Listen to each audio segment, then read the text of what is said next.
Կամո, իմացիր ինձ սպանելու են։ Հոկտեմբերի 27-ից մի քանի օր առաջ հարազատ եղբոր հետ իր մտահոգությունն է կիսել Կարեն Դեմիրճյանը։ Նրա անհանգստությունը պայմանավորված էր այդ օրերին բարձրագույն իշխանության կաբինետներում քննարկվող Մեղրին Լաչինի միջանցքով փոխանակելու Գոբլի ըստ Դեմիրճյանի կործանարար առաջարկը։ Նա դեմ էր դրան։ Իրեն սպասվող վտանգի մասին էլ տանը չէր խոսում։ Նա ինչպես միշտ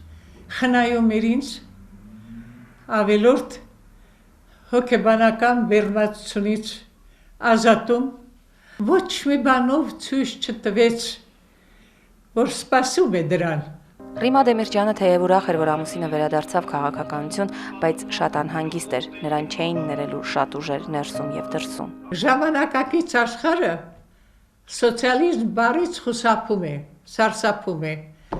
Իսկ նա երկիրը պետք է տաներ միայն ու միայն սոցիալիստական ուղիով, ոչ առաջվա, նորագույն պայմաններով, նոր մոտեցումներով։ 1998 թվականին, երբ Կարեն Դեմիրճյանը չդարձավ Հայաստանի Հանրապետության նախագահ, Ռիմա Դեմիրճյանը հոգուխորքում ուրախ էր, անգամ բարձրաձայն արտահայտվել էր։ Մտերիմ ընկերուհուս ասեցի. «Վայ, ինչ լավ է, որ չանցավ։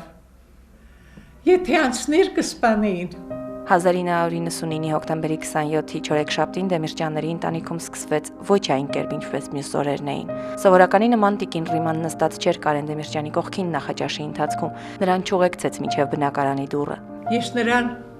ձայն չտվեցի, երբ որ արդեն բնակարանից դուրս էր եկել, որ մեկ էլ տեսնեմ։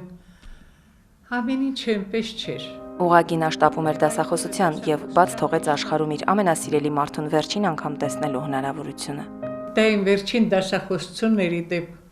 դրանից հետո էլ չկարողացան ինձ համոզել շարունակել աշխատանքս։ Ընդամենը ժամեր էին բաժանում ինձ այդ ողբերգական